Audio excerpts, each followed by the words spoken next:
नमस्कार, मी प्रियांका पाटील. आपण पाहत आहात राष्ट्रीय लोकराज्य न्यूज, निर्भीड बातम्यांचे व्यासपीठ.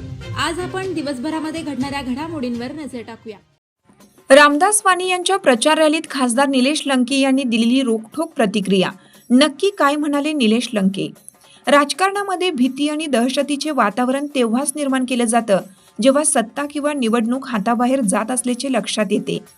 जेव्हा एखाद्या उमेदवाराला खात्री पटते की पराभव समोर आहे, तेव्हा चुकीच्या पद्धतीचा वापर, दादागिरी किंवा आर्थिक आमिषे दाखवण्याचे प्रयोग केले जातात. या उलट ज्याला विजयाचा विश्वास असतो तो माणूस निवडणूक खिलाडी वृत्तीने लढवतो. सध्याची परिस्थिती अशी आहे की काहींच्या पायाखालची वाळू सरकल्यामुळे ते जीव वाचवण्यासाठी धडपडणाऱ्या माशाप्रमाणे हातपाय मारत आहेत. आमच्या प्रभागातील उमेदवार हे सर्वसामान्य कुटुंबातील आहेत. त्यांनी समाजाला कधीही त्रास दिला नाही. मला पूर्ण विश्वास आहे की अहिल्यानगर महानगरपालिकेच्या विजयाचा श्री गणेशा याच प्रभागातून होईल. आम्ही प्रचाराची आणि अर्ज भरण्याची सुरुवातच प्रभू रामांचे दर्शन घेऊन आणि राम वाणी यांचा उमेदवारी अर्ज भरून केली आहे. राष्ट्रवादी काँग्रेस आणि मित्रपक्ष आघाडीचा पहिला विजय हा प्रभाग 1 मधून राम वाणी यांच्या रूपाने निश्चित होईल. आमचे दुसरे उमेदवार ऋषिकेश थोरात हे तरुण तडफदार नेतृत्व आहे. त्यांचे संघटन कौशल्य उत्तम असून कोविडच्या काळात त्यांनी सामान्यांसाठी मोठे कार्य केले आहे. तसेच सुसंस्कृत आणि उच्च शिक्षित कुटुंबातील भगिनी संस्कृती हलदार याही आमच्या उमेदवार आहेत. राम तर आमच्या सर्वांच्या जिव्हाळ्याचा विषय आहे, त्यामुळे ही निवडणूक आमच्यासाठी सोपी आहे.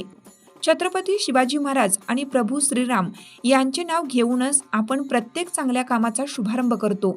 याच भावनेतून आम्ही शहराध्यक्षांच्या उपस्थितीत पहिला अर्ज रामाचा राम वाणी यांचा भरला आहे.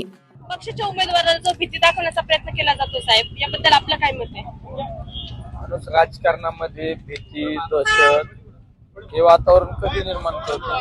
ज्यावेळेस निवडणूक आपल्या हातातून निवडणूक जात असते आणि निवडणूक आपल्या हातातून गेले ज्यावेळेस लक्षात येतं आपल्या, त्यावेळेस माणूस काहीतरी मग चुकीच्या पद्धतीने दादागिरी करून काय होईल का, काही आर्थिक आमिष दाखवून काय होईल का, असे वेगवेगळे प्रयोग केले जाते.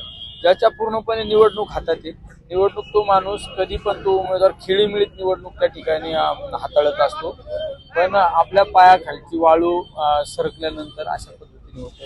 आपण म्हणतात ना, एखाद्याचा जीव जायला लागल्यानंतर माणूस हातपाय खुडतो, तशी परिस्थिती आहे. त्यामुळे आमचे या प्रभागातील उमेदवार सर्वसामान्य कुटुंबातले, त्या उमेदवारांचा कधी समाजाला त्रास नाही. आणि मी तर खात्रीने आणि विश्वासाने सांगतो, अहिल्यानगर महानगरपालिकेच्या निवडणुकीचा शुभारंभ मी फॉर्म भरताना सुद्धा पक्षाचा एबी फॉर्म देताना सुद्धा राम वाणी यांना पहिला एबी फॉर्म आम्ही त्यांचा भरला. कारण आमची सुरुवात सुद्धा प्रभू रामाचं दर्शन घेऊन त्या निवडणुकीच्या प्रचाराला सुरुवात झाली आहे. आणि या निवडणुकीचा निकाल सुद्धा 1 नंबर प्रभागातील आमचा अ मध्ये 1 नंबर प्रभागातील मधला जो आमचा उमेदवार आहे राम वाणी, त्याचे निकाल लागून त्या आमच्या राष्ट्रवादी काँग्रेस असो, शिवसेना असो, या मित्र पक्षाच्या आघाडीचा शुभारंभ होणार आहे. या प्रभागामध्ये आमचा दुसरा ऋषिकेश थोरात म्हणून आहे, एक युवक आहे, एक चांगलं संघटन असणारा आमचा एक युवक सहकारी आहे. नेहमी सर्वसामान्यांसाठी सुखादुःखात धावून जाणार आहे. आणि कोविडच्या कालखंडामध्ये आरोग्याचे चांगलं काम आमच्या ऋषिकेशने उभा केलेलं आहे. आमच्या दुसरे हलदार संस्कृती म्हणून आहे, एक चांगल्या कुटुंबातील, सुसंस्कृत कुटुंबातील, उच्च शिक्षित कुटुंबातील आमची भगिनी आहे. ती सुद्धा चांगल्या एज्युकेशन त्या ठिकाणी घेत आहे. आणि आमचे सर्व या ठिकाणी सर्वसामान्य, आमचा राम तर हा आमच्या सगळ्यांचा एकदम जीवाभावाचा आहे. त्यामुळं ही निवडणूक आमच्यासाठी तरी एकदम सोपी आहे निवडणूक.